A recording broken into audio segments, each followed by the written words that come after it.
ठीक है। तो कट ऑफ फ्रीक्वेंसी के लिए मैं क्या करूंगा, कट ऑफ फ्रीक्वेंसी को मैं क्या लिख रहा हूँ, ओमेगा नॉट लिख रहा हूँ यहाँ पे, ठीक है।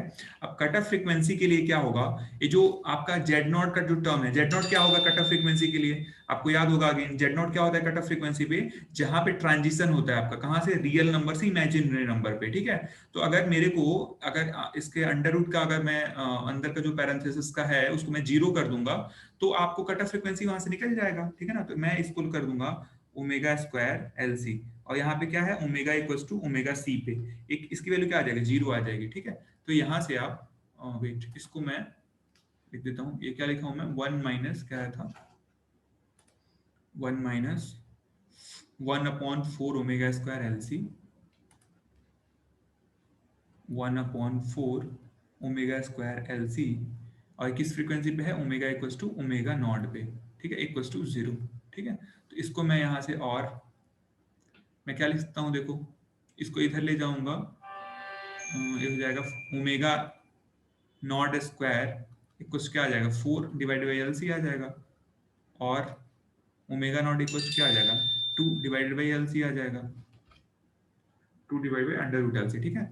और यहाँ से एफ नॉट क्या आ जाएगा, एफ नॉट आ जाएगा वही जो पहले आया था, तो क्या आ जाएगा, 1/π√LC, ठीक है। ये आ जाएगा एफ नॉट हमारा, एक कट ऑफ फ्रीक्वेंसी मेरा आ गया यहाँ पे, ठीक है। अब देखो, अब कट ऑफ फ्रीक्वेंसी आ गया, अब हम फिर से जेड नॉट के पास चलते हैं, ठीक है ना। ये जो जेड नॉट आया है, इसको मैं कॉपी कर लूँ, वेट, इसको मैं कॉपी कर लेता हूँ, बार बार लिखने से फायदा क्या, इसको मैं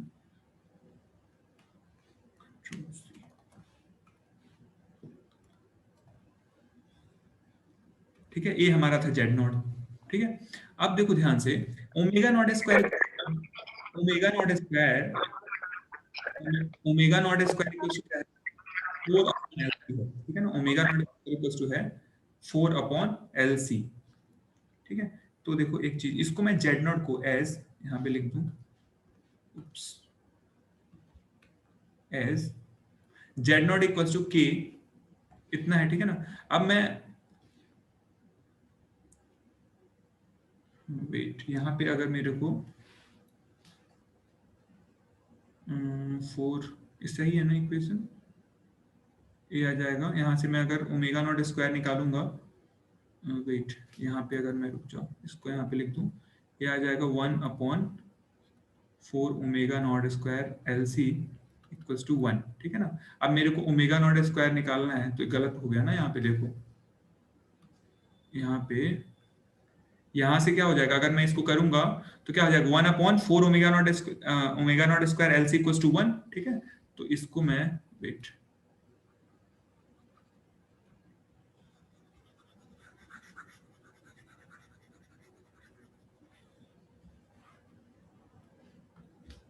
ठीक है, ये क्या हो जाएगा, देखो यहाँ से अगर मैं ओमेगा नॉट स्क्वायर यहाँ से निकालूंगा, ओमेगा नॉट स्क्वायर कुछ क्या आ जाएगा, 1/4 एल सी आ जाएगा, ठीक है ना, 1/4 एल सी आ जाएगा। और यहाँ से मैं फिर अगर आपसे बोलूं ओमेगा नॉट निकालने को, तो क्या आ जाएगा, 1/2 √LC आ जाएगा, ठीक है। और यहाँ से मैं बोलूं आपको, और ओमेगा नॉट, वेट, यहाँ से आप, यहाँ से एफ नॉट भी निकाल लो आप, इसको आप लिख सकते हो एफ नॉट इक्वल्स टू 2 पाई होगा, 2 पाई नीचे आ जाएगा, तो हो जाएगा 4π√LC, ठीक है। ये आपका एफ नॉट आएगा, ठीक है। अब आपका ये जो जेड नॉट की वैल्यू क्या आई थी, Z naught equals to K times 1 minus 1/4 omega square L C. अब इस चीज को अगर मैं इस इक्वेशन में प्लग कर दूं, ठीक है, या फिर वेट, ओमेगा नॉट के टर्म में प्लग करो, ज्यादा आसान रहेगा। इसको हम लोग ओमेगा नॉट नॉट वाला, ये वाला इसको प्लग कर रहे हैं, ठीक है। चाहे एफ नॉट करो, ओमेगा नॉट करो, क्योंकि आप एफ नॉट से ओमेगा नॉट और ओमेगा नॉट से एफ नॉट तो निकाल ही सकते हो, ठीक है ना। एक नॉर्मल फ्रीक्वेंसी है और दूसरा एंगुलर फ्रीक्वेंसी है। तो यहाँ से जेड नॉट में निकालूंगा तो क्या आ जाएगा, देखो के, और ये आ जाएगा 1 माइनस, देखो 1/4 एल सी का मतलब क्या है, ओमेगा नॉट स्क्वायर है, तो मैं इसको लिख सकता हूँ ना, ओमेगा नॉट का square divide by omega square, ठीक है ना, इतना तो लिख ही सकता हूँ। तो इसकी वैल्यू मैं फिर से लिख लूँ, ये क्या हो जाएगा आपका, के अंडर रूट में 1 minus omega naught upon omega का होल स्क्वायर, ठीक है। अब देखो जेड नॉट की वैल्यू फिर से क्या आ जाएगी, आप ऐसे लिख सकते हो ना, के अंडर रूट में 1 माइनस 2 पाई, ओमेगा नॉट को क्या लिखते हैं 2 pi F naught divided by 2 pi F, omega को क्या लिखते हैं हम लोग 2 पाई एफ लिख सकते हैं, और इसका टोटल का होल स्क्वायर। तो इसको हम लोग लिख सकते हैं के अंडर रूट में 1 minus F naught divided by F का होल स्क्वायर, ठीक है। तो यानी जो जेड ओ आया है मेरा, जेड नॉट आ गया, ठीक है। इसको टी लिख सकते हो, टी नेटवर्क है तो कोई जरूरी नहीं है, ऐसे नॉर्मल भी आप जेड नॉट भी लिखोगे तो देयर इज नो प्रॉब्लम, ठीक है ना। वैसे टी और पाई लिखा जाता है in order to differentiate between pi network and T network, ठीक है ना। ये हमारा आ गया यहाँ पे, ठीक है। ये हमारा फाइनल पिक्चर आ गया जेड नॉट का। तो इसको हम लोग, अब हम क्या करेंगे ना, इस चीज को प्लॉट करेंगे, ध्यान से देखो, इस चीज को हम लोग प्लॉट करने जा रहे हैं।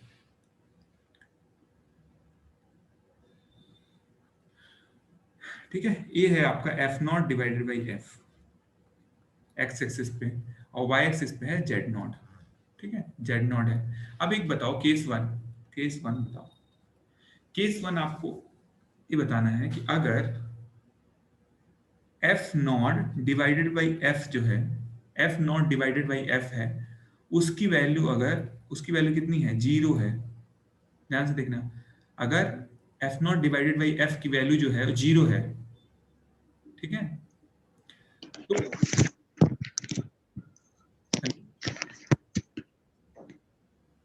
तो उस केस में जो जेड नॉट आएगा वो कितना आएगा, के के और एक केस होगा केस टू, अगर मैं F naught divided by F की वैल्यू 1 ले लूंगा, ठीक है, उस केस में जेड नॉट कितना आएगा, जीरो जीरो जीरो ठीक है।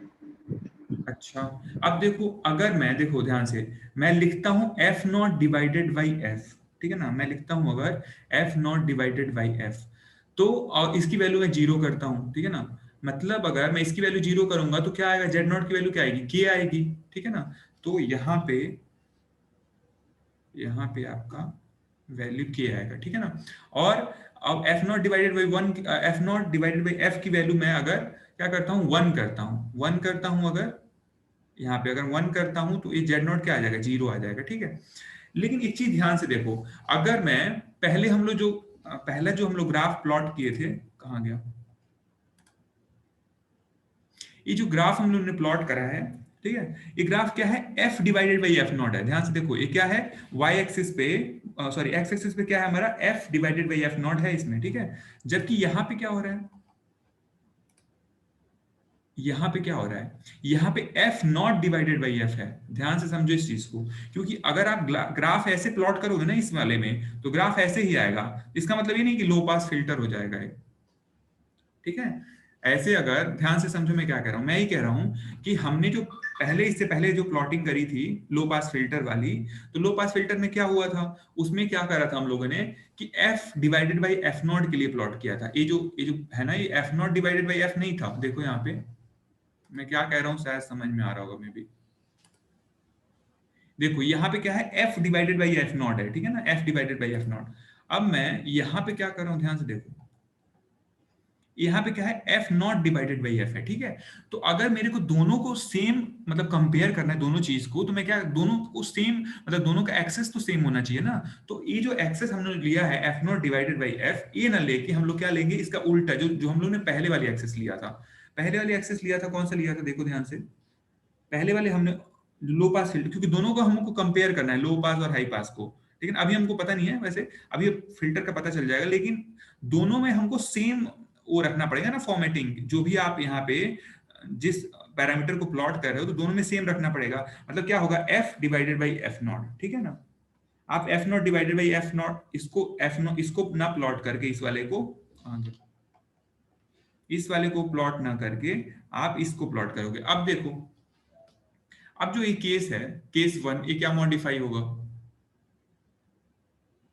देखो ध्यान से, वेट, इसको मैं, देखो ये जो इक्वेशन है यहाँ पे, अब मैं क्या कह रहा हूं, इस इक्वेशन को मैं क्या, ध्यान से देखो, इसको मैं यहाँ पे इसको मैं क्या ऐसे लिख सकता हूँ के अंडर रूट में 1 minus 1 upon F divided by F not का होल स्क्वायर। लिख सकता हूँ कि नहीं, पहले बताओ। Yes sir. लिख सकते हैं। लिख सकते हैं ना? आप देखो ये सही से नहीं लिख रहे हो, चलो इसको।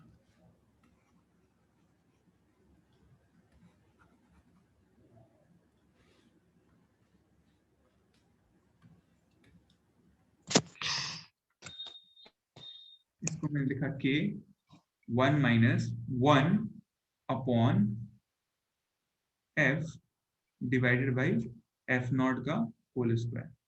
ठीक है, इसको हम लोग लिख सकते हैं ऐसे। अब देखो क्या होगा, अब मैं क्या करूं, देखो अब मैं f divided by F not को 0 कर देता हूं। ध्यान से देखो, अगर मैं f divided by F not को 0 कर दूं तो क्या होगा बताओ?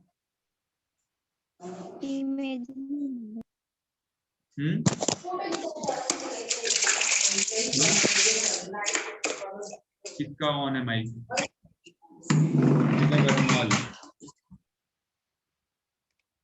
बताओ क्या पूछ रहा हूँ, इस समझ में नहीं आ रहा है बिल्कुल भी तुम लोगों को क्या? अगर नहीं समझ में आया तो बताओ, तो मैं एक्सप्लेन करूंगा दूसरे तरीके से। इमेजिनरी होगा सर। अगर मैं क्या बोल रहा हूँ, f divided by F not की वैल्यू में 0 कर दूं, ये देखो इस एक्सिस पे मेरे को प्लॉट करना है, इस वाले पे, ठीक है ना, इस वाले एक्सिस पे। ठीक है, तो मैं f divided by F not की वैल्यू अगर मैं 0 कर देता हूँ इसमें, तो क्या हो जाएगा 1 अपॉन 0, यही आएगा ना 1 अपॉन 0। और 1 अपॉन 0 क्या होता है? इनफाइनाइट। इनफाइनाइट। और 1 में से इनफाइनाइट घटा दोगे तो क्या आएगा? नेगेटिव नंबर ही होगा ना वो, माइनस माइनस में इनफाइनाइट होगा ना वो तो। मतलब क्या होगा, वो निगेटिव नंबर आएगा, और निगेटिव नंबर का अंडर रूट लोगे क्या आएगा? इमेजिनरी क्वांटिटी आएगा। ठीक है, अब देखो यानी क्या है कि जो f divided by F not वाला, जहां पे f divided by F not 0 हो रहा होगा, ये कहां पे 0 हो रहा होगा? इस लाइन पे हो रहा होगा। देखो वेट, ये जो रीजन है आपका, ये वाला रीजन यहाँ पे, ये क्या है? f divided by F not 0 है इस रीजन पे। यानी ये रीजन क्या इंडिकेट कर रहा है? ये इंडिकेट कर रहा है तुम्हारा स्टॉप बैंड। क्यों स्टॉप बैंड इंडिकेट कर? जहां पे तुम्हारा कैरेक्टरिस्टिक्स इंपेडेंस इमेजिनरी हो रहा है। ठीक है, अच्छा अब मेरे को लेकिन क्या, हमको पास बैंड ड्रॉ करना है। ठीक है ना, हमको ये नहीं ड्रॉ करना है। तो पास बैंड ड्रॉ करने के लिए आपको क्या चाहिए था? आपको ये चाहिए कि के आ जाए वैल्यू। ठीक है ना, मतलब जेड नॉट की वैल्यू की आ जाए। अब देखो ध्यान से, अगर मैं f divided by F not को, ध्यान से सुनो मैं क्या कह रहा हूँ, f divided by F not को मैं इनफाइनाइट कर दूं, ठीक है ना, इनफाइनाइट कर दूं, तो जब इनफाइनाइट करूंगा तब क्या आएगा? Z not real number. Real number. मतलब f divided by F not, f divided by F not मान लो कहीं यहाँ पे हो इनफाइनाइट पे, इस साइड में एकदम, ठीक है ना, तो रियल नंबर आएगा। ठीक है, रियल नंबर कितना आएगा? k आ जाएगा। अगर मैं f divided by F not ऐसे मार्क कर दूं, ये देखो ये ऐसे f divided by F not, ये तुम्हारा इन्फिनिटी की तरफ है। ठीक है ना, तो इसकी वैल्यू कितनी आ जा रही है? हमारी k आ जा रही है। ठीक है ना, इससे k वैल्यू आ जा रही है। और जैसे ही तुम्हारा f divided by F not की वैल्यू, ध्यान से देखो, जैसे ही तुम्हारा f divided by F not की वैल्यू 1 हो गया, ठीक है ना, 1 होगा तो क्या आ जाएगा? जेड नॉट 0 हो जाएगा। मतलब क्या है कि एक पॉइंट ऐसे 1 है, 1 क्या है? इंडिकेट कर रहा है f divided by F not की वैल्यू। वहां पे क्या आ गया? वहां पे ये जो वैल्यू होगी ना, वो क्या होगी? 0 हो जाएगी। ठीक है ना, ऐसे 0 हो जाएगी। और इनफाइनाइट पे वैल्यू क्या आ रही थी? k आ रही थी। जैसे मैं बात करूं यहाँ पे, तो इनफाइनाइट पे वैल्यू क्या आ जा रही थी? k, ये इनफाइनाइट पे है। ठीक है ना, और 1 पे वैल्यू क्या हो जा रही है? 0 आ जा रही है, जेड नॉट की वैल्यू। ठीक है, तो यानी ए वाला रीजन जो है, ध्यान से देखो, ए वाला जो रीजन है तुम्हारा, ये क्या इंडिकेट करेगा? ए वाला इंडिकेट करेगा पास बैंड। Pass band. ठीक है, अब पास बैंड है तो ये कौन सा फिल्टर है? हाई पास फिल्टर है। ठीक है, तो हाई पास। ये ध्यान में रखना है। ठीक है, और ये जो मैंने बताया ना, ये जो F naught divided by F, ये ध्यान रखना है, ये एक्सिस आपको नहीं लेना है। ये नहीं लेना है, मैंने इसीलिए बताया है। ठीक है, क्योंकि जाओगे एग्जाम में, अगर मान लो वैसे एग्जाम होता है तो उसमें फंस जाओगे फिर। क्यों आपको नहीं लेना है? क्योंकि आपको यहाँ पे हम जो प्लॉट कर रहे हैं ना, फ्रीक्वेंसी एक्सिस पे प्लॉट कर रहे हैं। तो अगर आप F naught divided by F लोगे ना, तो क्या हो रहा है? जो एक्चुअल जो फ्रीक्वेंसी है वो क्या है? एफ है। एफ नॉट तो कट ऑफ फ्रीक्वेंसी है, तो जो f है ना, वो 1 अपॉन एफ पे हम नहीं ले सकते एक्सिस पे, 1 अपॉन एफ हो जाएगा ना। जैसे मान लो, समझो मैं क्या कहना चाह रहा था, ये जो x एक्सिस पे अगर हम लोग F naught divided by F को प्लॉट करते अगर, तो एक्चुअल में फ्रीक्वेंसी कंपोनेंट क्या है, ये वाला पोर्शन है। तो बेसिकली आप क्या कर रहे हो, आप ये कर रहे हो कि एक फ्रीक्वेंसी, आप फ्रीक्वेंसी ले रहे हो, उसका आप इन्वर्स कर दे रहे हो और उसमें फिर मल्टीप्लाई कर दे रहे हो कट ऑफ फ्रीक्वेंसी से, उस चीज को प्लॉट कर रहे हो। लेकिन हमको ऐसा नहीं करना है, हमको क्या करना है, हमको प्लॉट करना है फ्रीक्वेंसी के टर्म में। इसमें आप कुछ भी मल्टीप्लाई या डिवाइड करो, मतलब मल्टीप्लाई क्या करोगे आप, सिंपली 1/f0 से मल्टीप्लाई कर दोगे। इस चीज को हमको प्लॉट करना है। इसीलिए ये जो है ना, ये जो प्लॉट है ये इनवैलिड प्लॉट है, ठीक है ना, इनवैलिड है। ठीक है, ऐसा नहीं है कि गलत हो जाएगा ये करोगे, लेकिन एक्चुअल पिक्चर नहीं दिखेगा जो तुम देखना चाहते हो, ठीक है ना, जो हमने लो पास फिल्टर में करा था वो चीज नहीं दिखेगा यहाँ पे, ठीक है। तो केस 1 और केस 2 यहाँ पे लिख लो। वेट, इसको मैं लिख देता हूँ। देखो केस 1 में हमने क्या करा है कि जो f divided by F not की जो वैल्यू ले ली है हमने, क्या ले ली है, इनफाइनाइट ले ली है। इनफाइनाइट लेंगे तो जेड नॉट क्या आ जाएगा, जेड नॉट इक्वल टू आ जाएगा k, ठीक है ना, Z naught equal to k आ जाएगा, रियल नंबर। ऐसे ही दूसरा हमने केस क्या लिया था, f divided by F not की वैल्यू क्या ली थी हमने, 0 ले ली थी, नहीं सॉरी 1। दूसरे केस में हम लोगों ने क्या लिया था, 1 लिया था, ठीक है ना, 1। तो उस केस में जेड नॉट क्या आता था तुम्हारा, 0 आ रहा था, ठीक है। और इसका जो प्लॉट है ऐसा दिखेगा, तो ये पास बैंड इंडिकेट करेगा। और बाकी के इस रीजन में हमेशा ये क्या होगा, हमेशा ये स्टॉप बैंड होगा। क्यों स्टॉप बैंड होगा, क्योंकि इस रीजन में आपका जेड नॉट जो है वो एक इमेजिनरी नंबर होगा, ठीक है ना, यहाँ पे जेड नॉट इमेजिनरी होगा और उस वाले रीजन में आपका जेड नॉट रियल नंबर है, रियल नंबर, ठीक है। तो ये हाई पास फिल्टर है, तो ऐसे हम करते हैं एनालिसिस ऐसे, ठीक है ना, इसमें कुछ वो नहीं है, बस तुमको ना थोड़ा सा कंफर्टेबल होना पड़ेगा। इसमें कुछ याद करने वाला या फिर कुछ ही नहीं है, ठीक है ना। एक बार आप देख लोगे तो फिर, एक बार आपको सीख लोगे ना तो फिर कभी भूलोगे नहीं, ठीक है। ये पता नहीं मैं कब का पढ़ा उड़ा हूँ, मुझे बिल्कुल भी अभी ये नहीं है, ठीक है। मुझे अब इसमें कुछ करना ही है, आपको रिवाइज करनी, बस आपको कॉन्सेप्ट आना चाहिए क्या करना है आपको, ठीक है ना, ठीक है। अभी एक्चुअल में आप देखोगे ना, ये बीटेक वगैरह में होता नहीं है, आपको एमटेक में मिलेगा ये, ठीक है। जो आप पढ़ रहे हो बीटेक में नहीं होता है ये। आप एमटेक में अगर माइक्रोवेव या फिर कम्युनिकेशन इंजीनियरिंग से एमटेक करोगे, उसमें ये सब मिलेगा, ये हाई पास फिल्टर डिजाइन करना, कांस्टेंट के एम डिराइव, ठीक है। तो ये बहुत हाई फाई चीज पढ़ रहे हो, बट इसमें कुछ है नहीं, ऐसा कुछ नहीं है। बस इसमें प्लॉट करना, उनके कैरेक्टरिस्टिक्स प्लॉट करना, कट ऑफ फ्रीक्वेंसी निकालना, पूरा मैथमेटिकल है, ठीक है। तो यही है, एक बार आपको समझ में आ जाएगा, कभी जिंदगी में नहीं भूलेगा, ठीक है। बाकी का लेकिन इसमें प्रैक्टिस जरूरी है, बिना प्रैक्टिस के होगा नहीं, ठीक है। तो ये हमारा हो गया। अब हम चलते हैं, नेक्स्ट हमारा फिल्टर टाइप है M derived filter, M derived filter. अब ये आखिर एम डिराइव्ड फिल्टर हम पढ़ते क्यों है, ये देख लेते हैं। जो एक्चुअल में होता है ना, प्रॉब्लम क्या होता है, प्रॉब्लम विद कांस्टेंट के फिल्टर्स, ठीक है। अब देखो, अब जो कांस्टेंट के फिल्टर है ना, उसमें क्या होता है, पहला प्रॉब्लम, सबसे बड़ा जो प्रॉब्लम है, जो सबसे बड़ा प्रॉब्लम है कि जो आपका अटेन्युएशन होता है ना, अटेन्युएशन, अटेन्युएशन किस में होना चाहिए, कौन से बैंड में, पास बैंड में कि स्टॉप बैंड में, टॉप बैंड में।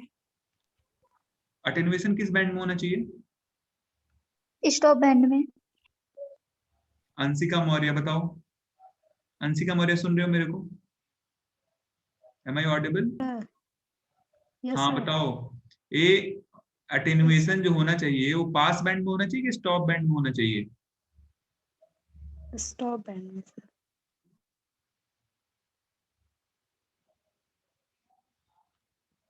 कहाँ गई है, स्टॉप बैंड में बोल के चली गई। अब मैं किसको बुलाऊं, Janvi, am I audible, Janvi, मेरी आवाज आ रही है आपको, ये सो रही है, हेलो गुड मॉर्निंग, उठ जाओ, या किसी और को फोन थमा के चले गए हो तुम लोग। Aditi Yadav, yes sir. तुम बताओ कि जो अटेनुएशन Yes. होना, अटेनुएशन किस में होना चाहिए, स्टॉप बैंड में होना चाहिए कि पास बैंड में होना चाहिए? पास बैंड में। पास बैंड में होना चाहिए। गुड। कामिनी यादव बताओ। Kamini Yadav, am I audible? Yes, sir. बताओ अटेनुएशन जो होना चाहिए स्टॉप बैंड में होना चाहिए या पास बैंड में होना चाहिए या फिर किसी और बैंड में होना चाहिए?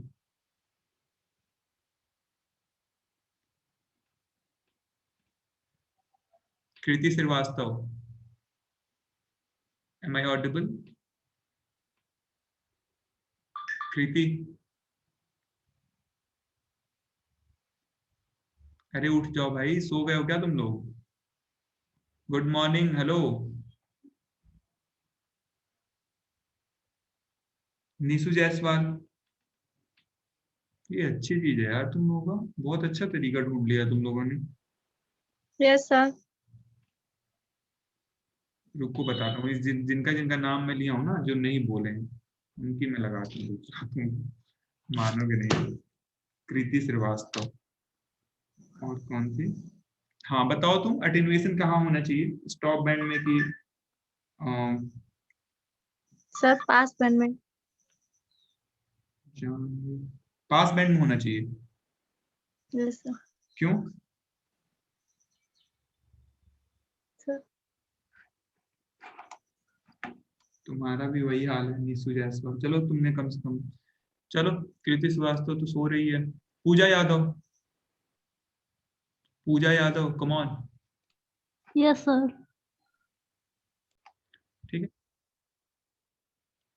तो मैं क्या डिस्कस कर रहा था कि अटेनुएशन जो है वो आपका स्टॉप बैंड में, अटेनुएशन इन स्टॉप बैंड, ठीक है ना, ये क्या है ना कि शार्प नहीं होता है, is not sharp, sharp for constant के फिल्टर्स। ठीक है, attenuation in stop band is not sharp for constant के फिल्टर्स। इसका मतलब ये है कि नॉर्मली अटेनुएशन, जैसे हम लोग ने जेड किया था ना, वैसे ही अगर आप अटेनुएशन की कैरेक्टरिस्टिक भी ड्रॉ करोगे ना, तो ना ऐसे होता है, मतलब एकदम शार्प नहीं होगा। ठीक है ना, मतलब क्या होगा, शार्प होने का मतलब क्या है कि जैसे मान लो कि मैं अगर, जैसे मान लो लो पास फिल्टर एक कर रहा हूँ, ठीक है ना, ऐसे तो लो पास फिल्टर का एक्चुअल में कैरेक्टरिस्टिक कैसा होना चाहिए, जैसे मैंने बनाया देखो ऐसे लो पास फिल्टर का। ठीक है, तो इसमें जैसे क्या है, आप देख रहे हो कि इस पॉइंट पे जो कट ऑफ फ्रीक्वेंसी है, इस पे क्या है, एकदम शार्प, यहाँ पे इनफाइनाइट अटेन्यूएशन होगा सिग्नल का। जैसे यहाँ पे इस फ्रीक्वेंसी पे रीच करेगा सिग्नल एफसी पे, वहां पे क्या होगा, इनफाइनाइट अटेन्यूएशन होगा। ठीक है, लेकिन आपका ये प्रॉब्लम कांस्टेंट के फिल्टर में प्रॉब्लम आएगा। ठीक है ना, उसमें पैराबोलिक आपने देखा ही था। ठीक है ना, जेड नॉट का जो वेरिएशन था पैराबोलिक था। ठीक है, तो आप ऐसे ही अल्फा का वेरिएशन भी देखते ना अगर, ठीक है ना, अल्फा या फिर गामा का वेरिएशन, ठीक है ना, आपको याद होगा जो प्रोपेगेशन कांस्टेंट होता है गामा, इक्वल टू क्या लिखते हैं, अल्फा प्लस जे बीटा लिखा जाता है। ठीक है ना, अल्फा जो होता है वो अटेन्युएशन इंडिकेट करता है। ठीक है, तो अगर उसका वेरिएशन देखते हैं ना, तो क्या होता है, वो पैराबोलिक होता है, तो मतलब शार्प नहीं होता है, एकाएक नहीं होता है। तो क्या है, इससे प्रॉब्लम क्या आती है कि तुम्हारा जो अटेन्युएशन जो तुम्हारा है स्टॉप बैंड में, पूरा एकदम 100%, मतलब बहुत अच्छे से नहीं हो पाता है।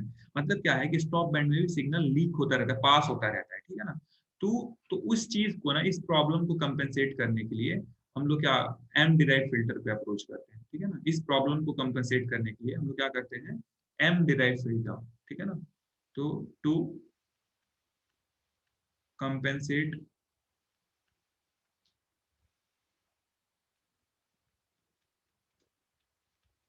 the problem of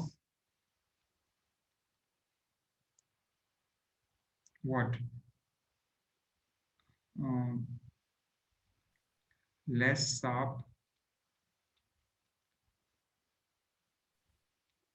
attenuation in the stop band. Stop band. We opt for M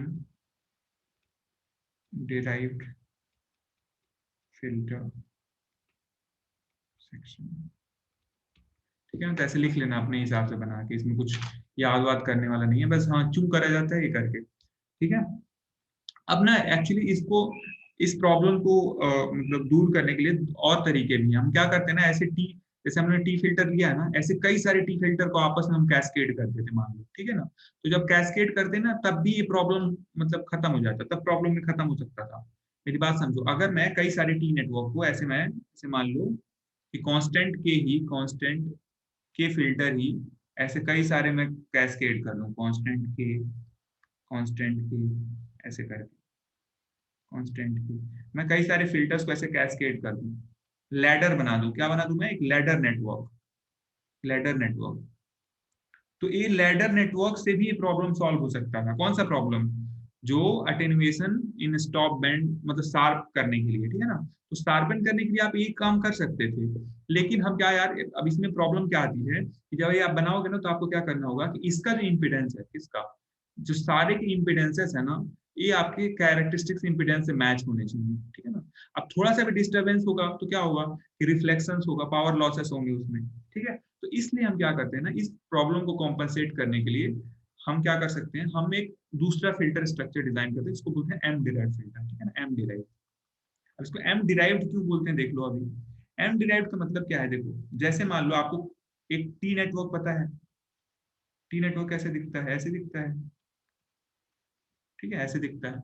अब मैं ना इसके इक्विवेलेंट एक और नेटवर्क बनाऊंगा, ठीक है ना, इसके इक्विवेलेंट ही एक और नेटवर्क बनाऊंगा, देखो ऐसे टी ही नेटवर्क होगा, बस इसमें कुछ वैल्यूज में चेंज कर दूंगा। देखो मुझे क्या इंश्योर करना है कि दोनों का जो कैरेक्टरिस्टिक्स इंपेडेंस वो सेम हो, ठीक है। मेरे को क्या इंश्योर करना है कि जो दो नेटवर्क है हमारे बने हुए, इसका जो कैरेक्टर ये है, इसको बोलते हैं हम लोग Z1/2, इसको बोलते हैं हम लोग Z1/2 जो नॉर्मल वाला है होता है, और इसको बोलते हैं हम लोग Z2।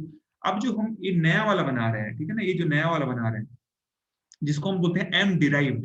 एम डिराइव्ड का मतलब क्या है, इस नेटवर्क से ही डिराइव हुआ है, ठीक है ना, और उसमें कोई एक एम फैक्टर होगा। तो एम फैक्टर के लिए ना हम एक एम पैरामीटर से, एक एम नंबर से मल्टीप्लाई कर देंगे इस आर्म इम्पिडेंस में, तो ये हो जाएगा M Z1/2, ये हो जाएगा, ये भी हो जाएगा M Z1/2। अब मेरे को क्या करना है, मेरे को इसका भी, इसका जो कैरेक्टरिस्टिक इम्पिडेंस है इधर वाले का, लेफ्ट वाले का, ये दोनों का कैरेक्टरिस्टिक इम्पिडेंस सेम रखना है। तो अगर मैंने मान लो इसमें m से मल्टीप्लाई कर दिया, तो मेरे को Z2 तो अलग रखना पड़ेगा ना, तभी कैरेक्टरिस्टिक इम्पिडेंस सेम होगा। तो मैंने Z2 के जगह पे मैं कोई एक दूसरा Z2 एज्यूम कर रहा हूँ, और उसी को मेरे को फाइंड आउट करना है, और उस दूसरा Z2 को मैं लिखूंगा Z2 डैश, ठीक है। अब देखो, अब हम क्या करते हैं, मैंने क्या बोला, हमको क्या चाहिए, ये जो टी नेटवर्क है, ये जो टी नेटवर्क है, इसको मैं लिखूंगा, इसका T network characteristics impedance ZOT, और इस पाई नेटवर्क, ये टी नेटवर्क का कैरेक्टरिस्टिक्स इम्पीडेंस लिखूंगा ZOT डैश, ठीक है। तो होना क्या चाहिए, हमको क्या करना है कि ZOT है ना, वो ZOT डैश के बराबर करना है, ठीक है ना, ZOT डैश के बराबर करना है। अब देखो जो ZOT है उसको मैं क्या लिख सकता हूँ, उसको मैं लिख सकता हूँ simply Z1²/4 plus Z1 Z2, और एक इसके बराबर हो जाएगा अंडर रूट में। ZOT को मैं क्या लिखूंगा, देखो ध्यान से, इसमें अगर मैं Z1 की बात करूं तो Z1 की जगह पे क्या हो जाएगा, M आ जाएगा ना, तो ये हो जाएगा M/Z1² मतलब सॉरी M²Z1² / 4 प्लस Z1 का मतलब क्या हो जाएगा MZ1, ठीक है ना, और Z2 को यहाँ पे क्या आ जाएगा, Z2 डैश आ जाएगा। देखो इस नेटवर्क के लिए मैं लिखा हूँ, ठीक है ना, और ये जो लिखा हूँ ये मैं इस नेटवर्क के लिए लिखा हूँ, और दोनों को मेरे को बराबर करना है, तो मैंने दोनों को बराबर कर दिया।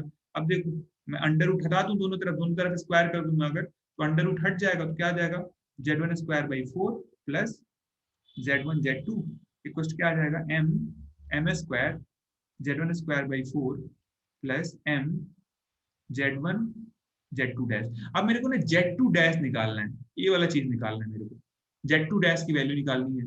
तो मैं क्या करूंगा, देखो इसमें सिंपल मैं इधर ट्रांसफर कर देता हूँ, तो ये हो जाएगा Z1² / 4 minus M² Z1² / 4 plus Z1 Z2 equal to आ जाएगा M Z1 Z2 डैश, ठीक है।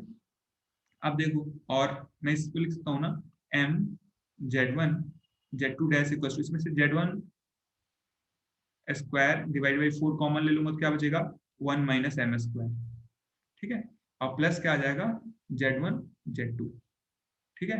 अब देखो यहाँ से मेरे को Z2 डैश निकालना है, तो Z2 डैश में सिंपल लिख दे रहा हूँ। Z2 डैश को क्या हो जाएगा, ये हो जाएगा Z1 square divided by 4 Z1, ठीक है, और ये हो जाएगा 1 minus M square plus Z1 Z2 divided by कितना हो जाएगा m, वेट ये तो m भी होगा ना यहाँ पे, Z1 टाइम्स m।